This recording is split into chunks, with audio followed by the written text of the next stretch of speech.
ನನ್ನ ತಟ್ಟೆಯನ್ನು ಹಿಂದಿರುಗಿಸಿ, ಇಲ್ಲದಿದ್ದರೆ ಕಲ್ಲಿನಿಂದ ಹೊಡೆಯುವೆ.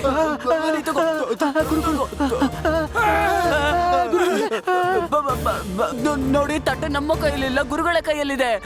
ಗುರುಗಳ ಕೈಯಲ್ಲಿದೆ. ಇವರಿಗೆ ಹೊಡೆಯಿರಿ, ನಮಗೆ ಹೊಡೆಯಬೇಡಿ. ದನಿ ಮನೆ ಸಮಯವಿಲ್ಲ, ತಟ್ಟೆಯನ್ನು ಕೊಡಿ ಗುರುಗಳೇ. ಪಂಡಿತ ರಾಮಕೃಷ್ಣ, ತಟ್ಟೆ ಬೇಕಲ್ವೇ ನಿನಗೆ? ತೆಗೆದುಕೊಳ್ಳಿ ತೆಗೆದುಕೊಳ್ಳಿ ತೆಗೆದುಕೊಳ್ಳಿ ತಟ್ಟೆ.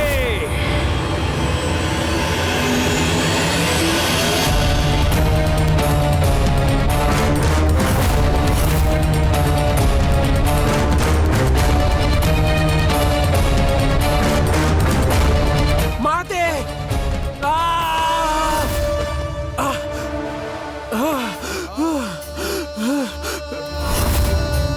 ಮಾತೆಯ ಭೋಜನ, ಮಾತೆಯ ಭೋಜನ, ಮಾತೆಯ ತಟ್ಟೆ, ಮಾತೆಯ ಭೋಜನ, ಮಾತೆಯ ಭೋಜನ, ಮಾತೆಯ ಭೋಜನದ ತಟ್ಟೆ. ಗುರುಗಳೇ, ಗುರುಗಳೇ, ಮಾತೆಗೆ ನೈವೇದ್ಯ ಮಾಡಬೇಕು ಗುರುಗಳೇ. ಗುರುಗಳೇ, ಗುರುಗಳೇ, ಮಾತೆಯ ತಟ್ಟೆಯನ್ನು ಕೊಡಿ. ಗುರುಗಳೇ, ಮಾತೆಯ ತಟ್ಟೆಯನ್ನು ಕೊಡಿ. ಗುರುಗಳೇ, ಅಯ್ಯೋ, ನನಗೆ ತಟ್ಟೆ ಬೇಕು. ಗುರುಗಳೇ, ಗುರುಗಳೇ, ನನ್ನ ತಟ್ಟೆ. ಅದು ನಿಮ್ಮ ತಟ್ಟೆ ಒಳಗಡೆ ಇದೆ, ಹೋಗಿ ತೆಗೆದುಕೊಳ್ಳಿ. ಭೋಜನದ ತಟ್ಟೆ, ಮಾತೆಯ ಭೋಜನದ ತಟ್ಟೆ, ಮಾತೆಯ ಭೋಜನ. ಅಯ್ಯೋ ಗುರುಗಳೇ, ಬಾಗಿಲನ್ನು ಏಕೆ ಮುಚ್ಚಿದಿರಿ ಗುರುಗಳೇ? ಏನು ನೀವೇನನ್ನು ನೋಡುತ್ತಿರುವಿರಿ ಭಕ್ತ ಜನಗಳೇ? ಹೊರಡಿ, ನಿಮ್ಮ ನಿಮ್ಮ ಮನೆಗಳಿಗೆ ಹೊರಡಿ. ನಮ್ಮ ಆಶೀರ್ವಾದ ಸದಾ ನಿಮ್ಮ ಮೇಲಿರುತ್ತದೆ. ಗುರುಗಳೇ, ಬಾಗಿಲನ್ನು ತೆಗೆಯಿರಿ. ಗುರುಗಳೇ, ಬಾಗಿಲನ್ನು ತೆಗೆಯಿರಿ. ಈಗ ಕಲ್ಲನ್ನು ಎತ್ತುಕೋ ಪಂಡಿತ ರಾಮಕೃಷ್ಣ. ಒಳಗೆ ಬಿದ್ದಿರೋ, ನಮಗೆ ಕಲ್ಲು ತೋರಿಸುವೆ ಅಲ್ಲವೇ ನೀನು? ಇಲ್ಲಿ ಕೇಳು, ಇನ್ನೂ ನಿನಗೆ ನೀಡಿರುವ ಶಿಕ್ಷೆ ಪೂರ್ಣಗೊಂಡಿಲ್ಲ. ನನ್ನನ್ನೇ ತಳ್ಳಿ ನೋವು ಮಾಡಿದ್ದೀಯಲ್ಲ, ನೋಡ್ತಿರು ಮುಂದೆ ಏನಾಗುತ್ತದೆ ಎಂದು. ಈಗಷ್ಟೇ ಆಸ್ಥಾನದಿಂದ ಹೊರಗೆ ಹಾಕಿರುವೆನಲ್ಲವೇ, ಈಗ ನಗರದಿಂದಲೂ ಹೊರಗೆ ದಬ್ಬುವೆ. ಇಲ್ಲ ಗುರುಗಳೇ, ಹಾಗೆ ಹೇಳಬೇಡಿ. ನಾನು ಸಮಯಕ್ಕೆ ಸರಿಯಾಗಿ ತಲುಪಬೇಕು, ಇಲ್ಲವಾದರೆ ಮಾತೆ ಪ್ರಸ್ಥಾನಿಸುವಳು. ಬಾಗಿಲನ್ನು ತೆಗೆಯಿರಿ, ಬಾಗಿಲನ್ನು ತೆಗೆಯಿರಿ. ಒಳಗೆ ವಿಶ್ರಾಂತಿಯನ್ನು ಪಡೆದುಕೋ ಪಂಡಿತ ರಾಮಕೃಷ್ಣ. ಗುರುಗಳೇ, ನಡೆಯಿರಿ ಮೂರ್ಖರೇ, ನಡೆಯಿರಿ. ನಡೀರಿ ಗುರುಗಳೇ. ಅಯ್ಯೋ ಮಾತೆ, ಏನು ಮಾಡಲಿ? ಸಮಯಕ್ಕೆ ಸರಿಯಾಗಿ ಹೋಗದಿದ್ದರೆ ಮಾತೆ ಹೊರಟು ಹೋಗುವಳು. ಏನು ಮಾಡಲಿ?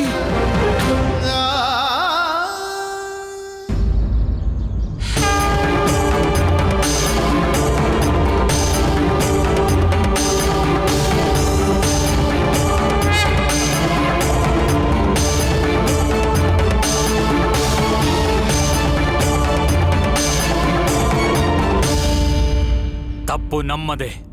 ನಾವು ನೀಡಿದ ಸ್ನೇಹ ಸನ್ಮಾನ ಹೆಚ್ಚಾಗಿ ಅವರು ತಲೆಯ ಮೇಲೆ ಏರಿದ್ದಾರೆ. ಇಂದಂತೂ ಅವರು ಮಾಡಬಾರದ ಕೆಲಸ ಮಾಡಿದ್ದಾರೆ. ಸತ್ಯವನ್ನೇ ಹೇಳಿದಿರಿ ಮಹಾರಾಜರೇ. ಪಂಡಿತ ರಾಮಕೃಷ್ಣರ ನಡವಳಿಕೆ ಅತ್ಯಂತ ವಿಚಿತ್ರವಾಗಿತ್ತು. ಮಹಾರಾಜರೇ, ಅವರು ನನ್ನನ್ನು ಮಾತೆ ಎನ್ನುತ್ತಿದ್ದರು. ಮೊದಲು ಬಾರಿ ನೋಡಿದ ಹಾಗೆ ನೋಡುತ್ತಿದ್ದರು. ಹಾಗೂ ಚಿಕ್ಕರಾಣಿ ಅವರ ಜೊತೆಯೂ ಹಾಗೆಯೇ ವರ್ತಿಸುತ್ತಿದ್ದರು. ಮಾತೆ, ನನ್ನನ್ನು ಬಿಟ್ಟು ಹೋಗಬೇಡಿ ಎಂದು, ಮಾತೆ, ಈ ನಗರವನ್ನು ಬಿಟ್ಟು ಹೋಗಬೇಡಿ ಎಂದು. ಆದರೆ ಮಹಾರಾಜರೇ, ನೀವೇ ಹೇಳಿ, ನಾವಿಬ್ಬರು ನಿಮ್ಮನ್ನು ಬಿಟ್ಟು ಏಕೆ ಹೋಗುವೆವು? ಮಹಾರಾಣಿ ಚಿನ್ನಾದೇವಿ, ನಾವು ಅದನ್ನೂ ಕ್ಷಮಿಸಬಲ್ಲೆವು. ಆದರೆ ಅವರು ಗುರುಗಳನ್ನು ತಳ್ಳಿಬಿಟ್ಟರು, ಅವರ ಅವಮಾನ ಮಾಡಿದರು. ಇಲ್ಲ, ನಾವು ಪಂಡಿತ ರಾಮಕೃಷ್ಣರಿಗೆ ನೀಡಿದ ದಂಡನೆ ಸರಿಯಾಗಿದೆ. ಇದೆ ಮಹಾರಾಜರೇ, ತೆಗೆದುಕೊಳ್ಳಿ, ಕಷಾಯ ಕುಡಿಯಿರಿ. ಕಷಾಯ? ಮಹಾರಾಣಿ ತಿರುಮಲಾಂಬೆ, ಈಗ ನಮಗೆ ಈಗಾಗಲೇ ತಲೆನೋಯುತ್ತಿದೆ. ನೀವು ಕಷಾಯವನ್ನು ತೆಗೆದುಕೊಂಡು ಹೋಗಿ. ಹಾಗಿದ್ದರೆ ಖಂಡಿತವಾಗಿಯೂ ನಿಮಗೆ ಈ ಕಷಾಯದ ಅವಶ್ಯಕತೆ ಇದೆ. ಇದನ್ನು ಕುಡಿದರೆ ನಿಮ್ಮ ತಲೆ ಇನ್ನೂ ವೇಗವಾಗಿ ಕೆಲಸ ಮಾಡುತ್ತದೆ. ಅದಕ್ಕೆ ನಿಮಗೆ ಇಷ್ಟು ಚಿಕ್ಕ ವಿಷಯವೂ ಅರ್ಥವಾಗುತ್ತಿಲ್ಲ. ಏನು ಅರ್ಥ ಮಾಡಿಕೊಳ್ಳುತ್ತಿಲ್ಲ? ನಮ್ಮ ಮಾತಿನ ಮೂಲವೇನು ತಿಳಿದಿದೆಯೇ ನಿಮಗೆ? ಪಂಡಿತ ರಾಮಕೃಷ್ಣ, ಇಂದು ರಾಜಸಭೆಯಲ್ಲಿ ಪಂಡಿತ ರಾಮಕೃಷ್ಣರು ನಮ್ಮಿಬ್ಬರನ್ನು ಮಾತೆ ಎಂದು ಕರೆಯುತ್ತಿದ್ದರೆಂದು ನಿಮಗೆ ಅನಿಸುತ್ತಿತ್ತಲ್ಲವೇ? ಮತ್ತೆ ಇನ್ಯಾರನ್ನು ಕರೆಯುತ್ತಿದ್ದರು? ಪ್ರತಿದಿನ ಕಷಾಯ ಕುಡಿಯುತ್ತಿದ್ದರೆ ನಿಮಗೆ ಅರ್ಥವಾಗುತ್ತಿತ್ತು. ಮಹಾರಾಜರೇ, ನಿಮಗೆ ನೆನಪಿದೆಯಲ್ಲವೇ? ನೀವೇ ಒಂದು ಬಾರಿ ಹೇಳಿದ್ದಿರಿ, ಪಂಡಿತ ರಾಮಕೃಷ್ಣರು ಮಹಾಕಾಳಿಯ ದೊಡ್ಡ ಭಕ್ತರೆಂದು. ಪಂಡಿತ ರಾಮಕೃಷ್ಣರ ಮೇಲೆ ಅವರ ಆಶೀರ್ವಾದವಿದೆ ಎಂದು, ಹಾಗೂ ರಾಮಕೃಷ್ಣರು ಅವರನ್ನು ಮಾತೆ ಎಂದು ಕರೆಯುತ್ತಾರೆಂದು. ಹಾ, ನೆನಪಿದೆ. ಅದು ಇದರ ಅರ್ಥವೆಂದರೆ ಪಂಡಿತ ರಾಮಕೃಷ್ಣರು ಮಹಾರಾಣಿ ಚಿನ್ನದೇವಿಯನ್ನಲ್ಲ, ಮಹಾಕಾಳಿಯನ್ನು ಮಾತನಾಡಿಸುತ್ತಿದ್ದರು. ಆದರೆ ಅದು ಹೇಗೆ ಸಾಧ್ಯ? ಅವರು ಹೇಳುತ್ತಿದ್ದರು, ಮಾತೆ ನಗರ ಬಿಟ್ಟು ಹೋಗುತ್ತಾರೆ ಎಂದು. ಹೀಗಾಗಲು ಹೇಗೆ ಸಾಧ್ಯ? ಇದು ಪಂಡಿತ ರಾಮಕೃಷ್ಣರಿಗೆ ಮಾತ್ರ ತಿಳಿದಿದೆ. ಆದರೆ ಅವರ ಮಾತನ್ನು ಯಾರೂ ಕೇಳಿಸಿಕೊಳ್ಳಲೇ ಇಲ್ಲ. ಎಲ್ಲರೂ ಅವರನ್ನು ಅವಮಾನಿಸಿದರು. ನಿಮ್ಮ ಮಾತು ಸತ್ಯ. ನಾವು ಪಂಡಿತ ರಾಮಕೃಷ್ಣರ ಮಾತನ್ನು ಕೇಳಬೇಕಿತ್ತು. ಇಂದು ನಾವು ಮಾಡಿದ್ದು ತಪ್ಪಾಗದಿದ್ದರೆ ಸಾಕು. ಯಾರಾದರೂ ಇದ್ದೀರೇ? ಬಾಗಿಲನ್ನು ತೆರೆಯಿರಿ. ಯಾರಾದರೂ ಇದ್ದೀರೋ ಇಲ್ಲವೋ?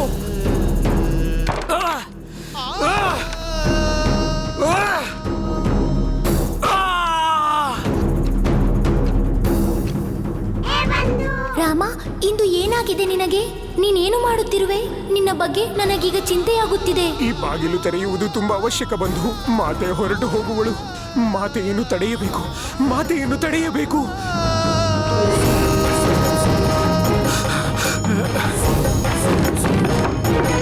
ಯಾರಾದರೂ ಇದ್ದೀರಾ? ಯಾರಾದರೂ ಇದ್ದೀರೇ? ಬಾಗಿಲು ತೆರೆಯಿರಿ. ನಾನು ಮಾತೆಯನ್ನು ತಡೆಯಬೇಕು.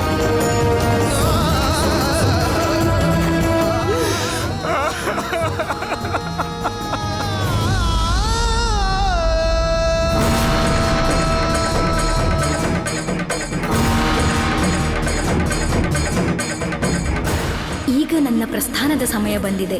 ನಾನೀಗ ಹೊರಡಲೇಬೇಕು. ನಾನು ಸಮಯಕ್ಕೆ ಸರಿಯಾಗಿ ಹೋಗದಿದ್ದರೆ ಮಾತೆ ಪ್ರಸ್ಥಾನಿಸುವಳು. ಮಾತೆಯನ್ನು ತಡೆಯಲಾರೆನು. ನಾನು ಮಾತೆಯನ್ನು ತಡೆಯಲಾಗುವುದಿಲ್ಲ. ಬಾಗಿಲನ್ನು ತೆರೆಯಿರಿ.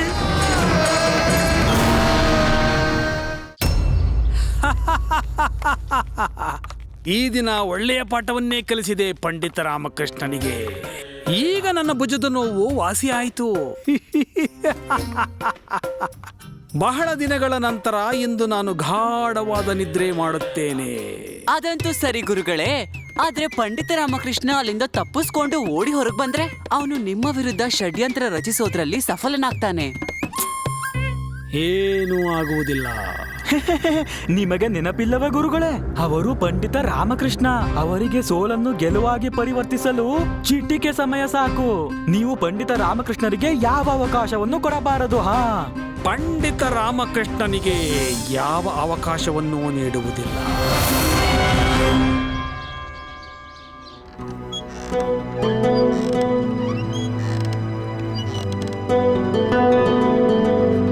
ಅಯ್ಯೋ ದೇವ್ರೆ, ನನ್ನ ಬಲಗಣ್ಣೇಕೆ ಅದರುತ್ತಿದೆ. ಯಾವ ಕೇಡು ನಡೆದಿಲ್ಲ ತಾನೆ?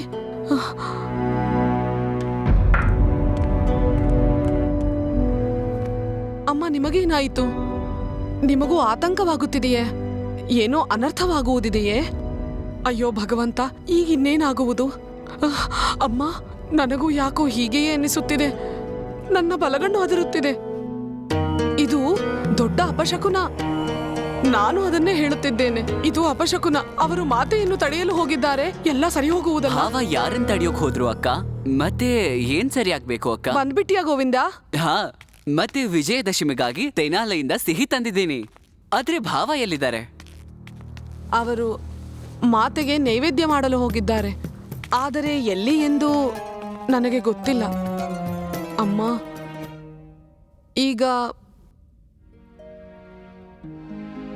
ಈಗ ಮಾತೆಯೇ ಕರುಣಿಸಬೇಕು. ಅವಳೇ ನನ್ನ ಪುತ್ರನನ್ನು ನೋಡಿಕೊಳ್ಳಬೇಕು. ಸರಿಯಾಗಿ ಹೇಳ್ತಿದ್ದೀರಿ ಅಮ್ಮ. ಈಗ ಮಾತೆಯೇ ಕರುಣಿಸಬೇಕು. ಆದರೆ ಅಮ್ಮ, ಏನೋ ಅನರ್ಥವಾಗುವುದೆಂಬ ಸಂಕೇತವು ಮಾತೆಯೇ ನೀಡುತ್ತಿರುವಳು. ಇಂದು ನಿಜವಾಗಿಯೂ ಬಹಳ ತೊಂದರೆಯಾಗುತ್ತಿದೆ. ಮಾತೆ, ಅಪ್ಪನ ರಕ್ಷಣೆ ಮಾಡು ಮಾತೆ. ಅಪ್ಪನಿಗೆ ಶಕ್ತಿಯನ್ನು ಕೊಡು.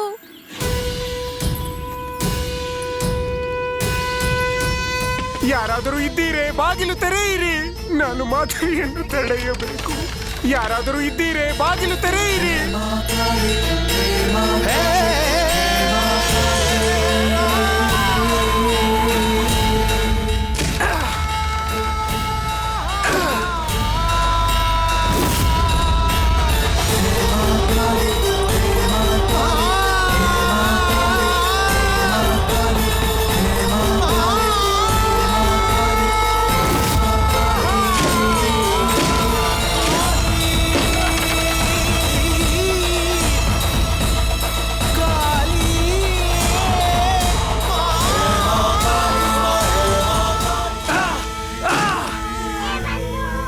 ರಾಮ, ನಿನಗೆ ತಲೆ ಕೆಟ್ಟಿದೆಯಾ?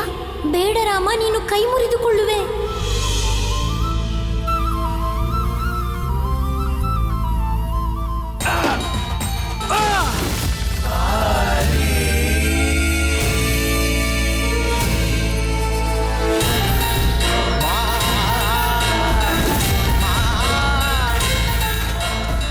ಆಶೀರ್ವಾದ, ಆಶೀರ್ವಾದ. ಜರುಗಿ ಜರುಗಿ.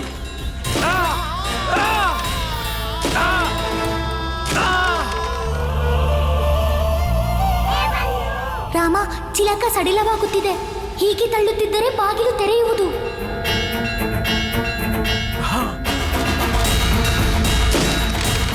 ಶೀಘ್ರವಾಗಿ ನಡೆಯಿರಿ, ಶೀಘ್ರವಾಗಿ ನಡೆಯಿರಿ, ಬೇಗವಾಗಿ ಓಡಿ.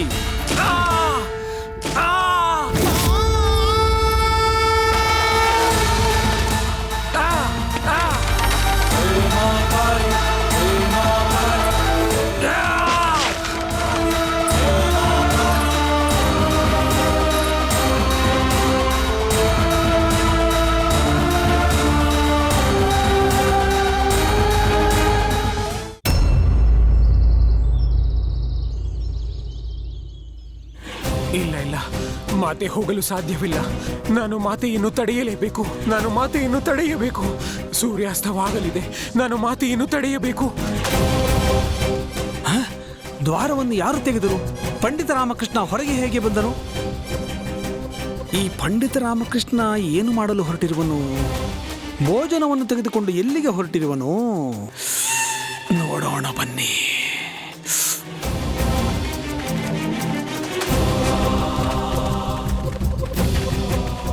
ಮಾತೆಯನ್ನು ತಡೆಯುವೆ. ಏನಾಯ್ತು ಪಂಡಿತ ಮಾತೆಯನ್ನು ರಾಮಕೃಷ್ಣರಿಗೆ? ಇಂದೇನೋ ವಿಶೇಷವಿದೆ. ರಾಮನ ನಡವಳಿಕೆ ನೋಡಿದರೆ ಅವನಿಗೆ ತಲೆ ಕೆಟ್ಟಿರುವುದಂತೂ ನಿಜ. ಆದರೆ ಅವನು ಎಲ್ಲಿಗೆ ಹೋಗುತ್ತಿರುವನು? ಏನೋ ವಿಚಿತ್ರವಂತೂ ಇದೆ. ನೋಡೋಣ ಏನು ಮಾಡುವನೆಂದು. ಅವನನ್ನು ಹಿಂಬಾಲಿಸೋಣ. ಮಾತೆಯನ್ನು ತಡೆಯುವೆ. ಮಾತೆಯನ್ನು ತಡೆಯುವೆ. ಮಾತೆಯನ್ನು ತಡೆಯಬೇಕು. ಮಾತೆ ಹೋಗಬೇಡ. ಅಯ್ಯೋ, ಎಷ್ಟೊಂದು ಓಡುತ್ತಿರುವನು. ನನಗಂತೂ ದಣಿವಾಗಿದೆ.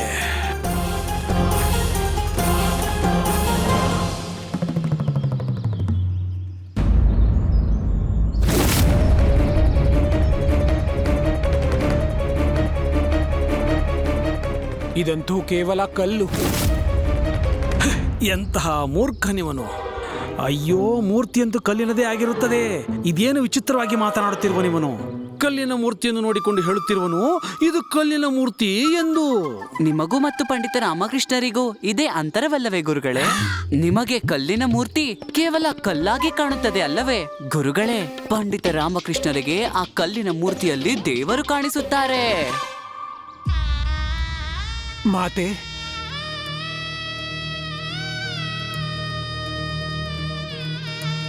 ಮಾತೆ ಹೊರಟು ಹೋದಳು. ಆದರೆ ನಗರದಿಂದ ಹೊರ ಹೋಗಲು ಅವಳು ಅವಶ್ಯವಾಗಿ ನಗರದ ದ್ವಾರದಿಂದ ಹೋಗುವಳು. ಇಲ್ಲ ಮಾತೆ, ಮಾತೆ.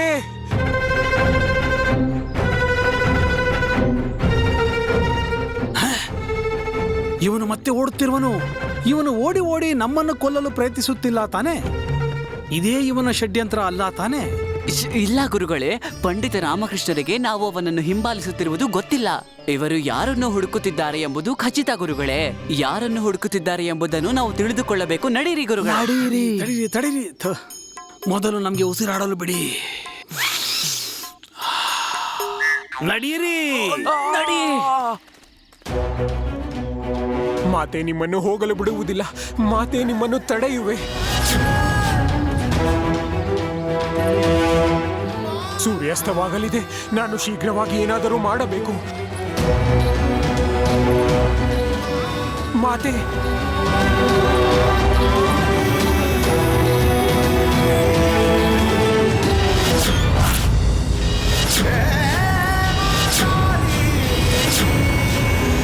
ಮಾತೆ, ರಾಮ, ಮಾತೆ ಹೊರಟು ಹೋದಳು. ರಾಮ, ಮಾತೆ ಹೋಗುತ್ತಿದ್ದಾಳೆ. ರಾಮ, ಇಲ್ಲ ಮಾತೆ, ನಾನು ನಿನ್ನನ್ನು ಹೋಗಲು ಬಿಡುವುದಿಲ್ಲ. ಮಾತೆ,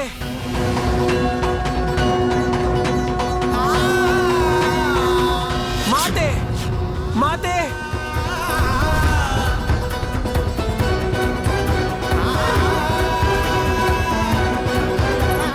ಮಾತೆ,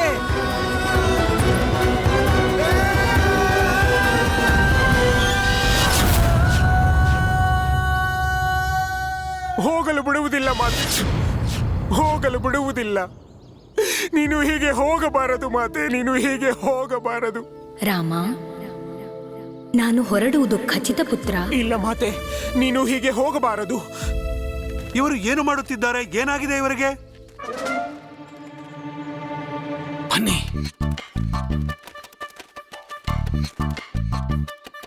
ದನಿಮನಿ, ನಮ್ಮ ಪ್ರಕಾರ ಈ ಪಂಡಿತ ರಾಮಕೃಷ್ಣನಿಗೆ ನಿಜವಾಗಿಯೂ ತಲೆ ಕೆಟ್ಟಂತೆ ಕಾಣುತ್ತದೆ. ಇಲ್ಲ ಗುರುಗಳೇ, ಇದು ಪಂಡಿತ ರಾಮಕೃಷ್ಣರ ಹೊಸ ತಂತ್ರ. ಇದು ಯಾವುದಾದರೂ ತಂತ್ರವಾಗಿದ್ದರೆ ನಮಗೆ ತಿಳಿದೇ ತಿಳಿಯುತ್ತದೆ. ನನ್ನ ದೃಷ್ಟಿಯಂತೂ ಇನ್ನು ಮುಂದೆ ಪಂಡಿತ ರಾಮಕೃಷ್ಣನ ಮೇಲೆ ಇದ್ದೇ ಇರುತ್ತದೆ. ಇಲ್ಲ ಮಾತೆ, ಇಲ್ಲ, ನಾನು ನಿನ್ನನ್ನು ಹೋಗಲು ಬಿಡುವುದಿಲ್ಲ. ಹೋಗಬೇಡ ಮಾತೆ. ರಾಮ, ನನ್ನನ್ನೇಕೆ ತಡೆಯುತ್ತಿರುವೆ? ನಾನು ಹೇಳಿದ್ದೇನಲ್ಲ, ನಾನೀಗ ಹೊರಡಲೇಬೇಕು. ಸಮಯಕ್ಕೆ ಗೌರವ ನೀಡಲೇಬೇಕು. ಹೋಗಿ ಮಾತೆ, ನಾನೆಲ್ಲಿ ತಡೆಯುತ್ತಿರುವೆ? ನೀನು ಹೀಗೆ ಹೋಗಬೇಡ ಎಂದಷ್ಟೇ ಹೇಳುತ್ತಿರುವೆ. ಹೀಗೆ ಹೋಗಬಾರದೆಂದರೆ ಏನು ಹೇಳುತ್ತಿರುವೆ? ಅಂದರೆ ನಾನು ಏನು ಹೇಳಲು ಹೊರಟಿದ್ದೀನಿ ಎಂದರೆ, ನೀವು ನಿಮ್ಮ ಪುತ್ರನಿಗೆ ಸುಳ್ಳು ಹೇಳಿದ್ದೀರಿ. ಇದೇನಿದು? ಅವನು ಅಲ್ಲಿ ಇಲ್ಲಿ ನೋಡಿಕೊಂಡು ಯಾರ ಬಳಿ ಮಾತನಾಡುತ್ತಿರುವನು? ತಿಳಿದಿಲ್ಲ ಗುರುಗಳೇ.